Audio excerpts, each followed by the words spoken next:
یہ ہے ہمارا توجہ دلانے کا مقصد. یہ ساری باتیں جو ہم کر رہے ہیں ادھر مختلف مذاہب کا مطالعہ، اس میں یہ ہے ہمارے پاس دلیل آ جائے، ہمارے دوستوں کے پاس دلیل آ جائے کہ کیوں اسلام ہی سچا ہے. ہر دنیا کا مذہب کے ماننے والا وہ اپنے مذہب کو سچا سمجھ کے مانتا ہے. تو ہم یہ دلیل پیش کر رہے ہیں کہ بھائی ہم نے مختلف مذاہب کا مطالعہ کیا، خاص طور پر جو بڑے مذاہب اور پرانے مذاہب ہیں ان سب کا مطالعہ کیا، تو پتہ چلا کہ وہاں باقی باتیں تو بعد کی بات ہے، ان کا تصور خدا ہی ناقص ہے. بسم اللہ الرحمن الرحیم. مطالعہ مذاہب کے سلسلہ میں ہندو مذہب کا مطالعہ جاری ہے. تو اس میں جو ان کی تثلیث ہے، تین خدا جو ہیں ان کی تثلیث کے پہلے رکن برہما، اس کے بارے میں بات ہو چکی. تو اب ان کی تثلیث کے جو دوسرے رکن وشنو، اس کے بارے میں آج بات ہوگی. جو برہما جو پہلا رکن ہے اس کی تثلیث کا، اس کو وہ خالق بھی کہتے ہیں، لیکن وہ کہتے ہیں کہ اس کا کام ختم ہو چکا اور ابھی اس کی پوجا بھی بہت کم ہوتی ہے. لیکن جو وشنو ہے اور شیوا ہے، ان دونوں کی پوجا بہت زیادہ ہوتی ہے، اور وشنو کی پوجا سب سے زیادہ ہوتی ہے، اور اس سے بھی بڑھ کر اس کی بیوی لکشمی کی پوجا ہوتی ہے. تو آج ہم وشنو اور اس کی بیوی لکشمی کے بارے میں بات کریں گے. یہ اس تثلیث کی دوسری شخصیت ہے، اور اس کو بہت سارے ان کے مقامات میں، ان کی کتابوں میں اس کو بھی خالق کائنات کہا گیا. ابھی تک ان کا یہ فیصلہ نہیں ہو سکا کہ برہما نے کائنات کی تخلیق کی ہے یا وشنو نے کی ہے، یا ان میں سے بڑا کون ہے، یہ ان کا ابھی تک فیصلہ نہیں ہو سکا. تو کوئی جو وشنو کی پوجا کرتے ہیں وہ اس کو بڑا مانتے ہیں، جو شیوا کی پوجا کرتے ہیں وہ اس کو بڑا مانتے ہیں. تو جو وشنو ہے یہ ان کی جو تثلیث ہے اس کا دوسرا رکن ہے. اس کو وہ کہتے ہیں کہ یہ پالنے والا ہے. برہما اگر خالق ہے، کریٹر ہے، تو جو سسٹینر ہے، کائنات کو بچانے والا، اس کو پالنے والا، پرورش کرنے والا، نشو و نما دینے والا، وہ ہے وشنو. تو وہ کہتے ہیں کہ خود جو خدا تھا اس نے ہی اس دنیا کے قیام اور اس کو مضبوطی دینے کے لیے، ثبات اس کو باقی رکھنے کے لیے، اس کو تحفظ دینے کے لیے اس نے اپنے آپ کو وشنو کی صورت میں پیدا کیا. کچھ لوگ برہما کی پوجا کرتے ہیں، کچھ وشنو کی پوجا کرتے ہیں، کچھ شیوا کی. لیکن جو وشنو ہے اس کی اب زیادہ پوجا ہوتی ہے پہلے کی نسبت. جو پہلے برہما کی ہوتی تھی تو اب برہما کی کم ہوتی ہے، تو اس کی زیادہ ہوتی ہے. اس کو سب سے بڑا دیوتا کہہ کر بھی پکارا جاتا ہے. اسی کو اکثر اوقات ایشور بھی کہتے ہیں، خدا. اور جب وہ اکیلا ایک خدا کسی کو بتانا چاہیں تو وہ ایشور کہتے ہیں، اور ایشور سے مراد ان کی یہ شیوا ہوتا ہے، یہ وشنو ہوتا ہے. لفظ جو وشنو ہے یہ لفظ ہے ویس، اس سے نکلا ہے. اس کے معنی ہے داخل ہونا. ان کا عقیدہ یہ ہے کہ وشنو پوری کائنات کو ارد گرد سے گھیرے ہوئے ہے اور اس کی ہر چیز میں داخل ہے، جس کو ہم اپنی بولی میں حاضر ناظر کہتے ہیں. اور وحدت الوجود کے پوری کائنات وشنو ہی ہے. تو لفظ وس کا معنی ہے داخل ہونا. ان کے عقیدہ کے مطابق وشنو کائنات کی چیزوں میں داخل ہے. اور جو پجاری حضرات ایک دفعہ کوئی پوجا کر رہے تھے تو انہوں نے کہا کہ ہم یہ تو چیک کریں کہ تین خداؤں میں سب سے بڑا خدا کون سا ہے. تو انہوں نے ایک دیوتا کا بیٹا بریگو اس کو بھیجا. وہ مختلف جگہ پر گیا. تو بہرحال جو فیصلہ ہوا پجاریوں کا وہ یہ تھا کہ جو شیوا اور برہما ہے ان میں صبر نہیں ہے، وہ بے صبرے ہیں اور جذباتی ہیں. لہذا وشنو جو ہے یہ صبر والا بھی ہے اور جذباتی بھی نہیں ہے، لہذا یہ سب سے بڑا خدا یہی ہے. نارائن پہلے بھی لفظ آیا تھا. تو نارائن لفظ کا ایک معنی تو ہے پانی سے نکلا ہوا، دوسرا ہے اس کا روح معظم، گریٹ سول. تو اسی کے بارے میں بعض بھائی کہتے ہیں ان کو سمجھ نہیں آ رہی. جو تثلیث کو مانتے ہیں جتنے مذاہب ان کو یہ سمجھ نہیں آتے، وہ ایک کو بھی مانتے ہیں، تین کو بھی مانتے ہیں، تین برابر ایک اور ایک برابر تین. ان کو پھر سمجھ نہیں آتی ان میں سے کس کو ہم کہیں گے بڑا. تو یہ بھی کہتے ہیں کہ یہ وہی نارائن یعنی روح معظم ہے وشنو جس نے یہ کائنات پیدا کی ہے، اور وہی عظیم برہم ہے جو اصل قادر مطلق اللہ ایک ہے، وہ کہتے ہیں یہ وشنو ہی ہے۔ وہ ہر جگہ حاضر ناظر، بے ابتدا بے انتہا، ہر جگہ حاضر ناظر اور ہر قدرت رکھنے والا ہے، ابدی اور غیر مبدل ہے، وہ تبدیل نہیں ہوتا، اور انتہائی مسرور ہے۔ وہ تمام دیوتاؤں، شیوا کہتا ہے خود کہ وہ تمام دیوتاؤں سے حتیٰ کہ مجھ سے بھی اعلیٰ اور افضل ہے۔ تو یہ ان کا پتہ نہیں چلتا کہ ان میں سے کون اعلیٰ خدا ہے۔ تو جو اس کا ہے، اس کی پیدائش کا عمل، وہ یہ کہتے ہیں کہ برہم جو تھا اس نے سوچا کہ میں نے کائنات تو بنا لی یا بنانے کا ارادہ ہے، اس کا انتظام کون کرے گا؟ اب ذرا لفظ سنیں خدا کے بارے میں ان کا تصور کیا ہے، تصور خدا۔ وہ کہتے ہیں کہ اس نے سوچا کہ اس دقت پر قابو پانے کے لیے کہ میں اپنے ہی جسم کے جوہر سے ایک وجود پیدا کروں گا جس کے ذریعے میں اپنی تخلیق کی حفاظت کر سکوں گا، چنانچہ اس نے یعنی پہلے سے موجود نارائن نے اپنے ہی جوہر سے ایک غیر مولود، اب یہ بھی لفظ یاد رکھنا ہے، غیر مولود، یہ عیسائیت میں آئے گا۔ ان کا عقیدہ یہ ہے کہ یسوع خدا کے بیٹے ہیں لیکن غیر مولود، وہ اس میں سے پیدا نہیں ہوئے۔ یہ آپ نے لفظ یاد رکھنا کہ ان سب کے خیالات ایک جیسے ہیں۔ جو بھی تثلیث کو مانتے ہیں ان کو یہ سمجھ نہیں آ رہی کہ اب اس کی تشریح کیسے کریں، بڑا کون ہے ان میں سے، چھوٹا کون ہے؟ چھوٹا مان لیا تو پھر برابر کا تو نہیں مان سکتے نا۔ تو وہ کہتے ہیں کہ یسوع خدا کے بیٹے ہیں لیکن غیر مولود ان کے عقیدہ میں لکھا ہوا ہے۔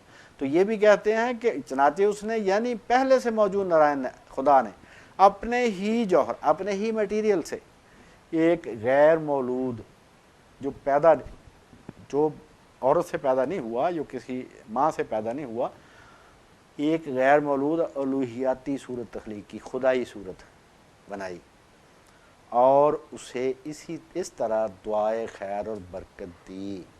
اب خدا کو بھی برکت کی ضرورت ہے یا دعا کی ضرورت ہے، اس کو بھی اس کے حق میں کوئی دعا کرے۔ تو یہ ہے ان کا تصور خدا کو، وہ خدا بھی مانتے ہیں، اس کو بڑا طاقتوں والا بھی مانتے ہیں، لیکن اس کے ساتھ ساتھ کمزوریوں کا انتصاب بھی اس کی طرف کرتے ہیں۔ تو اس کی جو تصویریں ہیں اس میں وشنو کو ایک کالے آدمی کی صورت میں دکھایا جاتا ہے جس کے 4 ہاتھ ہیں، ایک ہاتھ میں ایک ڈنڈا ہے، دوسرے میں ایک گونگے نہیں جو ساحل پہ ملتے ہیں سمندر کے ساحل پر، تیسرے میں چکر ہے، چکر ان کا ایک ہتھیار ہے، گول ہوتا ہے، اس کو ایسے پھینکتے ہیں تو وہ گردن اتار دیتا ہے۔ تو تیسرے میں چکر ہے جس سے اس نے اپنے دشمنوں کو قتل کیا تھا، اور چوتھے ہاتھ میں کمل کا پھول ہے۔ یہ کمل کا پھول ان کا بہت مقدس پھول ہے، اور وہ ایک پرندے پر سوار ہے اور زرد رنگ کے کپڑے پہنے ہوئے ہے۔ وشنو جس آسمان پر رہتا ہے، جہاں اس کی رہائش ہے، اس آسمان کو ویکنتھ کہتے ہیں، ویکنتھ، بہشت۔ مہابھارت میں اس کا بیان اس طرح ہے کہ ایک سارے کا سارا خالص سونے کا بنا ہوا ہے، اور اس کا جو محیط ہے، جو اس کا گھیرا ہے، وہ 80,000 میل ہے، اور اس کی تمام عمارتیں جواہرات کی بنی ہوئی ہیں، ان کے ستون اور زبیشی چیزیں قیمتی پتھروں سے تعمیر شدہ ہیں۔ مقدس گنگا کا پانی بلند تر آسمانوں سے اس کے سر پر گرتا ہے۔ اب یہ جو بہشت کی جو تعریف یا اس کی خصوصیات ہیں وہ یہ ہیں کہ وہاں پر موتی کے، سونے کے محل ہوں گے۔ تو جو انبیاء کی تعلیم ہے وہ تو شروع سے ایک ہے، لیکن اس کو وقت کے ساتھ ساتھ انہوں نے بدل کر اپنے اپنے دیوتاؤں کے نام منسوب کر دیا کہ اب وہ دیوتا کی رہائش گاہ ہے۔ تو کہتے ہیں کہ گنگا کا بلند تر پانی آسمانوں سے درودہ کے سر پر گرتا ہے، وہاں سے 7 رشیوں کے بالوں پر گرتا ہے۔ 7 رشی سے مراد ہے سینٹ، درویش، ان کے بالوں پر گرتا ہے، پھر وہاں سے گر کر یہ دریا بناتا ہے، اور جہاں پر 5 تالاب ہیں جن میں نیلے، سرخ اور سفید کنول اگتے ہیں۔ تو کنول ان کا انتہائی مقدس پھول ہے۔ اب سوچنے والی بات یہ ہے کہ اب جو سیٹلائٹ ہیں اس سے پوری دنیا کی تصویر سامنے آ جاتی ہے۔ گنگا دریا جو ہے وہ گلیشیئر 2 ہیں جہاں سے وہ شروع ہوتا ہے، نہ وہاں پر کوئی 5 تالاب ہیں، نہ ان میں کوئی نیلے اور پیلے وہ کنول کے پھول ہیں، نہ وہ آسمان سے اس کی دھار گر رہی ہے۔ تو یہ سامنے کی بات ہے، اب آنکھوں سے دیکھ لیا لوگوں نے، باہر ان کے کتابوں میں یہ لکھا ہوا ہے کہ وشنو کے آسمان کو ویکنتھ کہتے ہیں۔ 80,000 میل اس کا محیط ہے، سارے کا سارا خالص سونے کا بنا ہوا ہے، اور دریا گنگا کا مقدس پانی جو ہے وہ آسمانوں سے وہاں گرتا ہے، وہاں سے 7 رشیوں کے بالوں پر گرتا ہے، پھر وہاں سے گر کر تالاب دریا بناتا ہے۔ یہاں 5 تالاب ہیں، ایک مقام پر جو نصف النہار کے سورج سے بھی زیادہ روشن، دوپہر کے سورج سے بھی زیادہ روشن ہے، وشنو سفید کنولوں کے اوپر بیٹھا ہے، کمل کے پھول ہیں وہاں پر اس کے اوپر بیٹھا ہے، اور اس کے دائیں ہاتھ پر بجلی کی مسلسل چمک کی طرح دمکتی ہوئی، یہ انتہائی خوبصورت لکشمی بیٹھی ہوئی ہے، جس کے جسم سے کنول کے پھول کی خوشبوئیں نکل نکل کر 800 میل تک پھیل رہی ہیں۔ ان کا یہ بھی عقیدہ ہے کہ جب بھی دنیا پر کوئی بڑی مصیبت آتی ہے تو وشنو ایک روپ لے کر اس دنیا میں آتا ہے، 9 اوتار، اس روپ کو اوتار کہتے ہیں کہ وہ شکل بدل کے آدمی کی شکل میں آتا ہے، تو 9 اوتار اس کے آ چکے ہیں، 10ویں اوتار کا انتظار ہے، کلکی اوتار۔ تو وہ کہتے ہیں کہ جب انسانوں کی بد کرداریاں برداشت سے باہر ہو جاتی ہیں تو پھر وشنو خود آتا ہے، یہاں پر پیدائش سے اس کی ہوتی ہے، زمین پر جنم لیتا ہے، جب اس کا کام ختم ہو جاتا ہے تو پھر وہ واپس چلا جاتا ہے وہاں پر۔ بعض زیادہ تر کہتے ہیں 10 اوتار ہیں اس کے، بعض 24 کہتے ہیں، اور بعض کہتے ہیں بے شمار اوتار ہے، 10 عام طور پر تسلیم کیے جاتے ہیں، 9 آ چکے ہیں، ایک رہتا ہے کالکی یا کلکی اوتار۔ ان کی وجہ یہ ہے ان کے آنے کی، ان کی 2 اصطلاحیں آپ یاد رکھیں، سورا، سورا کہتے ہیں دیوتاؤں کو، اور الف کے ساتھ اسورا، وہ کہتے ہیں جنات کو، شیاطین کو۔ تو کہتے ہیں کہ وہ شیاطین جب تنگ کرتے تھے تو انہوں نے بہت زیادہ تنگ کیا، دیوتا ان سے تنگ آ گیا تو پھر وشنو کو آنا پڑا، اور اب بھی یہی ہے کہ وہ بار بار جب بھی انسانوں میں فساد بد کرداری زیادہ ہو جاتی ہے تو وہ اوتار کی شکل میں اس دنیا پہ آتا ہے، لوگوں کا کام درست کر کے پھر واپس وہاں پر چلا جاتا ہے۔ اب یہاں پر قصے جو ہیں ان میں ہے کہ دیوتا جنوں کے مقابلے میں عاجز آ گیا ہے، انہوں نے مشترکہ طور پر کوشش کی، پھر بھی شکست کھانے لگے تھے، لیکن ایک نے ایک عورت کو قتل کر دیا، پھر وہاں سے بد دعا ملی۔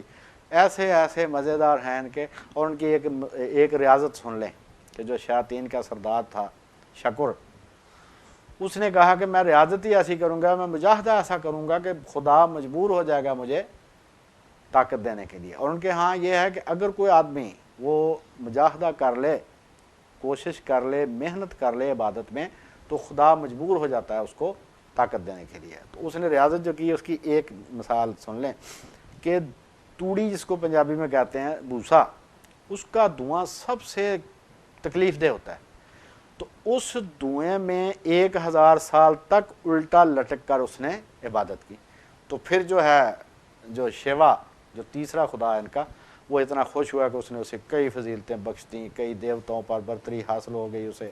تو یہ ہے سارا ان کے قصے اور کہانیاں۔ رگ وید کے مطابق وشنو نے آسمان اور زمین کو قائم کیا، حالانکہ پہلے یہ برہما کا کہتے تھے، اس سے پہلے برہم کا کہتے تھے کہ اس نے خود ہی جنم لے کے کائنات کو بنایا، اور کہتے ہیں یہ ساری دنیا اس کے 3 قدموں کے اندر ہے، جو آسمان، جو فضا ہے، جو یہ زمین ہے، یہ سارے اس کی 3 قدم ہیں۔ کوئی کہتا ہے تو اس کے 3 قدموں سے مراد، وشنو کے 3 قدموں سے مراد سورج کا طلوع ہونا، دوپہر اور اس کا غروب ہونا، یہ اس کے 3 قدم ہیں۔ صرف اور صرف قصے کہانیاں جن کی کوئی سند نہیں ہے، اور وہ ایسے مشہور کی ہے کہ جس پران میں جس نے جو لکھنا چاہا، جو اس کو پسند آئی بات، وہ اس نے اپنے دیوتا کے نام سے لکھ دی۔ اور اس کے جو نام ہیں وہ 15 کے قریب اس کے نام ہیں، کیونکہ اس کی اہمیت بہت زیادہ ہے، وشنو کی پوجا بہت زیادہ ہوتی ہے، جو دوسرا خدا ان کا، تو اس کے 15 نام ہیں، جن کے ترجمے میں بتا دیتا ہوں۔ مثلا ویکنٹھ ناتھ اس کا نام ہے، ایک بہشت کا مالک، بہترین بالوں والا، شہد کا بنا ہوا، بس جو کسی کو پسند آیا نا کہ یہ چیز ہونی چاہیے میرے خدا میں، اس نے اس کا نام لکھ دیا، شہد کا بنا ہوا، قائم بذات کو، جو اپنے آپ قائم، جو لوگوں سے عبادت کراتا ہے، زرد لباس والا، دنیا کی حفاظت کرنے والا، بچا لینے والا، بے انتہا، رسی سے بندھا ہوا، یہ بھی خدا ہے۔ اور اس کا یہ ہے لفظ دمودر، آپ نے سنا ہوگا دمودر اصل پہ کئی دفعہ، دمودرا رسی سے بندھا ہوا، مکندا چھٹکارا دینے والا، پرش آدمی یا روح، پرشوتما سب سے برتر اعلیٰ آدمی یا روح، اور قربانی کا مالک و آقا۔ اب جو اس کے جو بہت اہم ان کا ایک رکن ہے وہ خدا تو نہیں لیکن دیوی ہے، لیکن اسی کے گرد یہ سارا ہندوازم گھومتا ہے، اور ہر شخص کی خواہش ہے کہ یہ دیوی مجھ پر خوش ہو جائے۔ اس کا نام ہے لکشمی۔ آپ نے سری دیوی کا نام سنا ہوگا، اسی کا نام سری دیوی ہے۔ سری کہتے ہیں عظیم کو، گریٹ، دیوی ڈیٹی، DEITY، اس کو ڈائٹی بھی عام طور پر پڑھتے ہیں، اس کا تلفظ ہے صحیح ڈیٹی۔ تو یہ جو گریٹ ڈیٹی ہے، یہ جو دیوی ہے سری دیوی جس کو کہتے ہیں، یہ لکشمی ہے جس کو عام طور پر کہتے ہیں۔ اس کو، یہ اس کی بیوی ہے وشنو کی، ان کے عقیدہ کے مطابق، اور یہ جب پیدا ہوئی ہے تو کہتے ہیں کہ جب ہری جس آپ نے بہت سارا نام اس کا، ہری گنگا آپ نے نام سنا ہوگا، سارا کچھ ہری کہتے ہیں وشنو کو، خدا کو بھی کہتے ہیں، کمل کے پھول کو بھی کہتے ہیں، وشنو کو بھی کہتے ہیں۔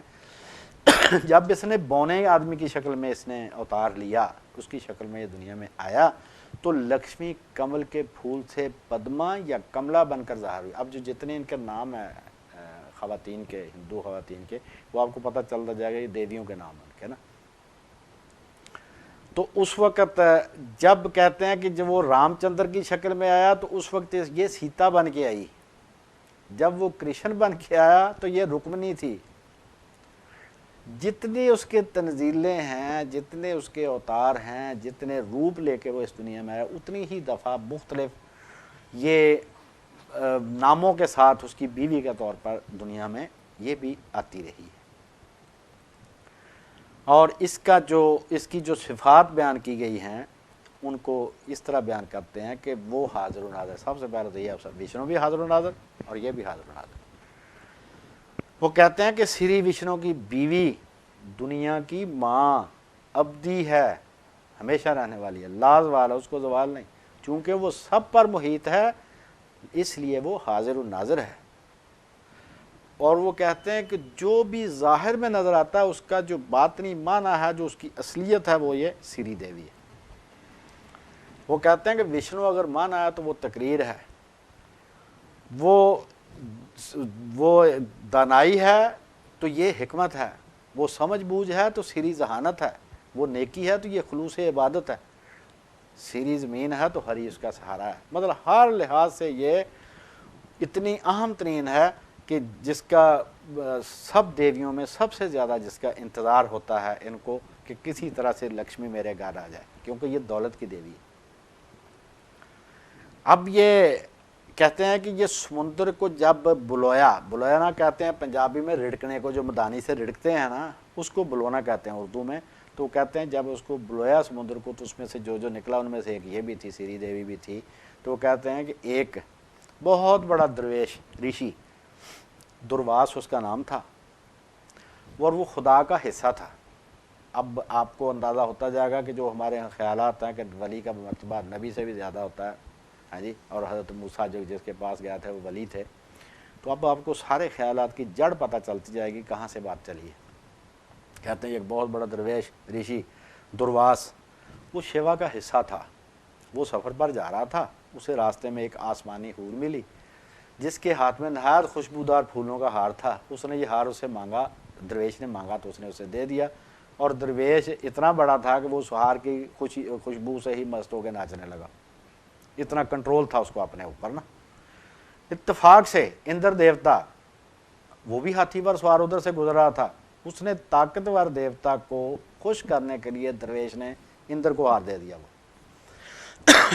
اندر نے لے کر وہ ہاتھی کے سر پر رکھ دیا، ہاتھی پر مستی چڑھی تو اس نے سونٹ سے ہار کو زمین پر پھینک دیا۔ اب وہ درویش نے اپنے تحفے کے ساتھ یہ سلوک ہوتے دیکھا تو اس نے غصے میں آ کر دیوتا کو بد دعا دی۔ اب دیکھیں ولی خدا کو بد دعا دے رہا ہے، یہ اب دیکھتے جائیں کیا کیا ہو رہا۔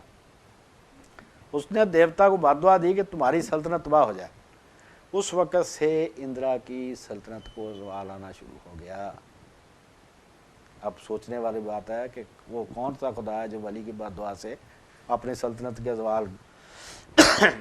اب دیوتا نے معافی بھی مانگی اسے، مگر درویش کا غصہ نہیں ختم ہوا۔ بد دعا کے اثرات کو اب دوسرے دیوتاؤں نے بھی محسوس کرنا شروع کر دیا۔ انہوں نے سوچا کہ اگر اسی طرح غیر دیوتا، اسورا، شیاطین، جنات، انسان، یہ سارے اسورا ہیں، اور سورا جو ہیں وہ دیوتا ہیں، یہ غیر دیوتا جو ہیں وہ کہتے ہیں یار اسی طرح اگر یہ ہم پر غالب آنا شروع ہو گئے، اب فکرہ کیا لکھا ہوا ہے کہ دیوتاؤں کی خیر نہیں، یہ قرآن کا فکرہ ہے ان کی مذہبی کتاب کا، کہ اگر یہ اسی طرح غالب آنا شروع ہو گئے تو دیوتاؤں کی خیر نہیں، وہ مدد کے لیے اب سارے خدا جمع ہو کے مدد کے لیے برہما کے پاس پہنچے. تو اس نے پتہ کیا کہا آگے سے، جو خالق ہے کائنات کا، اس نے کہا کہ میں تمہاری مدد نہیں کر سکتا، تم وشنو کے پاس جائے، وہی اگر چاہے تو کچھ کر سکتا. چاہے برہما بھی ساتھ ہو گیا، یہ وفد بنا کے خدا جا رہے ہیں دوسرے خدا کے پاس مدد کے لیے. اور وہاں پر جا کے اس نے وشنو کی بڑی تعریف کی، پھر کہا کہ دیوتاؤں کی درخواست پر غور کیجئے، ان کے خدشات بالکل درست ہیں. تو اب آپ خدا کا جو تصور اسلام میں ہے، جو اسلام نے بتایا، مسلمانوں کے بچے سے آپ کسی سے پوچھ رہے ہیں، پڑھ سے پوچھ رہے ہیں، پڑھے لکھے سے پوچھ رہے ہیں، وہ کہے گا کہ خدا وہی ہوتا ہے جو علی کل شیء قدیر ہوتا ہے. وہ وفد بنا کے دوسرے خداؤں کے پاس نہیں جاتے مدد کے لیے. تو اب انہوں نے جو درخواست دی ہے اس کو بھی انہوں نے لکھا ہے، جو اس کی اپلیکیشن ہے دیوتاؤں کی. انہوں نے کہا کہ ہم آپ کے پاس فریاد رسی کے لیے آئے، ہاں جی، تم سب کی روح اور زندگی ہو، ہم پر رحم کرو، اپنی عظیم قوتوں کے ذریعے ہم کو بچا لو. تو اس نے ان سے کہا کہ پہاڑ فلاں جس کا نام مندر ہے، پہاڑ کا نام ہے مندر، اس پہاڑ کو اٹھا کر لاؤ، سمندر میں اس کو مدانی بناؤ، اس کو پھر بلو لو، اور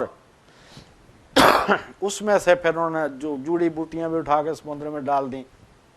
اب جب اس کو بلونا شروع کیا تو جو شیش ناگ ہے اس کا اس نے نیترا بنایا، جو اس کو مدانی کو ہلاتا ہے نا رسی، اس کو نیترا کہتے ہیں. تو اس کا جو شیش ناگ دیوتا ہے اس کا اس نے نیترا، کیونکہ وہ نرم ہوتا ہے تو اس کو اس نے لپیٹ کے، اور ہری خود کچھوے کا روپ دھار کے وہاں پر موجود ہو گیا. تو سب سے پہلے جب سمندر کو بلویا تو اس میں سب سے پہلے کیا نکلا؟ متبرک گائے. اس لیے یہ پوجا کرتے ہیں اس کی، کہ ان کے خیال میں جو دیوتا ہیں سارے کے سارے وہ گائے کے بدن میں رہائش پذیر ہوتے ہیں، اس لیے یہ سب سے مقدس اس کو مانتے ہیں. اور سمندر کو جب وہ دیوتاؤں نے بلایا تو اس میں سے سب سے پہلے جو نکلا وہ گائے تھی. اس کے بعد وہ کہتے ہیں شراب کی دیوی وہاں سے برآمد ہوئی، پھر بہشت کا درخت برآمد ہوا، پھر حوریں برآمد ہوئیں، پھر ٹھنڈی ٹھنڈی روشنی والا چاند برآمد ہوا، پھر خطرناک زہر برآمد ہوا جس سے سانپوں کے دیوتا نے اپنے پاس رکھ لیا. اس کے بعد پھر ظاہر ہوئی حسن کی رکشاؤں تابناک دیوی، بے نظیر و بے مثال سری دیوی. یہ لکشمی جو ہے پھر بعد میں اس کے نکلی، اور اس کی کیفیت جو ہے نکلنے کی وہ یہ تھی کہ کمل کے پھول میں بیٹھی ہوئی، لہروں کی سطح پر کھیلتے ہوئے پھول میں، اور اس کے ساتھ سفید لباس پہنے، دیوتاؤں کا معالج، ہاتھ میں آب حیات کا پیالہ لیے بھی وہ برآمد ہوا. جب وہ باہر آئی ہے تو دیوتاؤں کو وہ رڑکنا بھول گیا، وہ سارے ہکا بکا رہ گئے. آسمان کے سازندوں نے نغمے چھیڑے، حوران فلک نے زمزمہ ہے تبریک پیش کیا اور رقص و سرود سے استقبال کیا. آپ بخاری شریف پڑھیں تو وہاں پر ہے کہ رسول کریم علیہ الصلوۃ والسلام انبیاء کے سردار جب معراج شریف پر گئے تو ہر آسمان پر دروازہ کھولنے سے پہلے فرشتے نے پوچھا جبریل سے کہ کون؟ انہوں نے کہا جبریل. انہوں نے کہا تمہارے ساتھ کون ہے؟ اس نے کہا محمد صلی اللہ علیہ وسلم. اس نے پوچھا کہ یہ خود آئے ہیں یا بلائے گئے ہیں؟ انہوں نے کہا بلائے گئے ہیں. تو پھر اس نے دروازہ کھول دیا. اب عاشق جٹ کیا کہتا ہے اسی بات کو اب دیکھتے جائیں. وہ کہتا ہے کہ ساری حوریں لائنیں لگا کے کھڑی ہوئی تھیں اور وہ گا رہی تھیں. تو یہ ساری آپ کو باتوں کی جڑ معلوم ہوتی جائے گی کہ کہاں سے بات ساری چلی ہے، کہ آسمانی سازندوں نے نغمے چھیڑے اور حوران فلک نے زمزمہ ہے تبریک. وہ کہتے ہیں کہ یار ان کے بابا جی کی اتنی شان ہے تو ہمارے بابا جی پیچھے کیوں رہ جائے. تو یہ قصہ ہے، وہ ثابت ہو نہ ہو بات کی بات. انہوں نے کہا جی کہ سونے کے برتنوں میں پانی ڈال اس کے اوپر، سمندر نے نہ کبھی مرجانے والے پھولوں کا گجرا پیش کیا، دیوتاؤں کے فنکاروں نے خوب سارا زیورات سے نہائی دھوئی، اعلیٰ لباس میں سجی سجائی دیوی ابری، اور سب دیوتاؤں کی موجودگی. اب دیوی دیکھیں کتنی اچھی ہے، سب دیوتاؤں کی موجود میں ہری کے سینے سے چمٹ گئی. پھر اسی حالت میں اس نے دیوتاؤں پر ایک نظر ڈالی، وہ سب کے سب اس کے حسن و جمال پر مبہوت کھڑے تھے. جب کہ شیوا بڑے غضب میں تھا، وہ اسے اپنے لیے چاہتا تھا. ہاں جی، تو یہ سارے قصے ہیں. تو اس کی شادی اس کے ساتھ ہوئی پھر وشنو کے ساتھ. اور یہ جو ہے خاتون، اس کو کہتے ہیں کہ یہ ملکہ حسن ہے، خوش قسمتی کی دیوی ہے، خوش بختی کی دیوی ہے، اور دولت مندی کی دیوی ہے. اور اس کے جو نام ہیں وہ ہیں ہری پریا، ہری کی محبوبہ، پدما، کنول، پدمالیہ، یہ 3 نام ہیں. ان تینوں کا مطلب یہ کنول میں رہنے، کنول ان کا پھول جو ہے اس میں رہتی ہے. پانی کی بیٹی ہے، سمندر سے پیدا ہونے والی، چنچل اور لوک ماتا، دنیا کی ماں. تو یہ جو وشنو اور اس کی بیوی جو ہے لکشمی، جس کو سری دیوی بھی کہتے ہیں، عظیم دیوی، یہ ان کا تعارف تھا. آپ کو ان ساری باتوں کے سننے کے بعد یہ محسوس ہوا ہوگا کہ جو عرب تھے، جو امی تھے، جو پڑھے لکھے نہیں تھے، جو ہزاروں سالوں سے کسی حکومت کے ماتحت نہیں تھے، ان میں اللہ پاک نے ایک ایسا رسول بھیجا جو خود بھی دنیا میں کسی استاد سے پڑھے نہیں تھے، اور انہوں نے جو خدا کا تصور پیش کیا، اس تصور تک آج بھی پوری دنیا کے دانشور مل کے بھی پہنچ نہیں سکے. انہوں نے اللہ پاک کے نام سے تمام اچھی صفات کا اثبات کیا اور ہر بری صفت کا انکار کیا، اور نچوڑ اللہ پاک کے جتنے بھی نام، 99 تو وہ جو حدیث میں ہے، اس کے جتنے بھی نام ہیں، بے شمار نام ہیں، ان سب ناموں کا جامع اور نچوڑ وہ 2 لفظ ہیں. ان کو کہا گیا کہ جو 100 دفعہ صبح پڑھے، 100 دفعہ شام کو پڑھے، تو اس کے تمام گناہ چاہے وہ سمندر کی جاگ کے برابر ہوں، وہ اللہ تعالیٰ معاف کر دے گا. اور اس میں خدا پاک کے تمام اسماء حسنہ آ جاتے ہیں.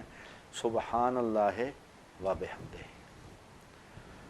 آپ ان کے دیوتاؤں کے حالات پڑھتے جائیں، دنیا کے جتنے بھی گاڈز اور گاڈیسز ہیں، ان سب کو دیوی دیوتاؤں کے حالات پڑھیں، چاہے یونانیوں کے ہوں، مصری کے ہوں، ان کے عرب کے ہوں، ہندوؤں کے ہوں، کسی کے ہوں، افریقہ کے ہوں، تو یہ سبحان اللہ و بحمدہ ہی آپ کے منہ سے نکلے گا کہ ایک نبی امی صلی اللہ علیہ وآلہ وسلم، انہوں نے خدا تعالیٰ کا وہ تعارف پیش کیا ہے کہ جس میں کسی کو کوئی اعتراض کی گنجائش نہیں ملتی. اور فرمایا سبحان اللہ، کہ اللہ ہر اس صفت سے پاک ہے جو کسی درجے میں بھی اس کے لائق نہیں ہے، اور وبحمدہ ہی، اور ہر اچھی صفت کا کمال درجے میں مالک ہے.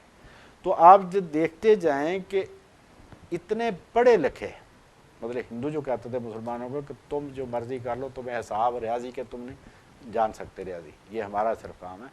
تو اتنے پڑھے لکھے سائنسدان، دانشور، اور ان کا تصور خدا آپ کے سامنے ہے. دنیاوی ترقی جتنی مرضی کریں، جتنے مرضی دانشمند ہوں، لیکن تصور خدا ان کا یہ ہے اتنا ناقص کہ وہ خدا جو ہے وہ شکست بھی کھا جاتا ہے، مغلوب ہو جاتا ہے، بے صبرا ہے، اس کو علم نہیں ہے، وہ دوسروں سے، غیر دیوتاؤں سے شکست کھا سکتا ہے، وہ وفد بنا کے دوسروں سے مدد مانگتا پھرتا ہے، وہ سب کے سامنے اپنی بیوی سے مل جاتا ہے. تو یہ جو ہے تصور خدا، اس کے مقابلے میں آپ قرآن مجید میں زیادہ نہیں تو جو گتے پر ہی نام لکھے ہوتے ہیں 99، ان میں تو ترجمہ لکھا ہوتا ہے، وہی پڑھ لیں، آپ کو پتہ چل جائے گا کہ رسول اللہ نے کیا تعلیم دی اور اس تعلیم کا مرتبہ اور اس کی قدر کیا ہے. یہ ہے ہمارا توجہ دلانے کا مقصد. یہ ساری باتیں جو ہم کر رہے ہیں ادھر مختلف مذاہب کا مطالعہ، اس میں یہ ہے ہمارے پاس دلیل آ جائے، ہمارے دوستوں کے پاس دلیل آ جائے کہ کیوں اسلام ہی سچا ہے. ہر دنیا کا مذہب کے ماننے والا وہ اپنے مذہب کو سچا سمجھ کے مانتا ہے. تو ہم یہ دلیل پیش کر رہے ہیں کہ بھائی ہم نے مختلف مذاہب کا مطالعہ کیا، خاص طور پر جو بڑے مذاہب اور پرانے مذاہب ہیں ان سب کا مطالعہ کیا، تو پتہ چلا کہ وہاں باقی باتیں تو بعد کی بات ہے، ان کا تصور خدا ہی ناقص ہے. اور اس کے مقابلے میں اس نبی جس نے کبھی کسی استاد سے نہیں پڑھا، جنہوں نے 40 سال تک کسی قسم کی دینی معلومات کی بات نہیں کی تھی، ایک دن اچانک اللہ نے ان پر وحی نازل کی، ان کو رسول مقرر کیا، اور پھر جو انہوں نے باتیں کی ہیں کہ انہوں نے پھر پوری دنیا کی کتابیں دھو کے رکھ دی. اللہم صلی علی محمد وعلی آل محمد وبارک وسلم وعلی سائر الانبیاء والمرسلین صلاۃ اللہ یحصیہا الا انت سبحان ربک رب العزت عما یصفون. اس کا بھی ترجمہ سن لیں کہ پاک ہے رب ان باتوں سے جو یہ لوگ کرتے ہیں. سبحان ربک رب العزت عما یصفون وسلام علی المرسلین والحمد للہ رب العالمین.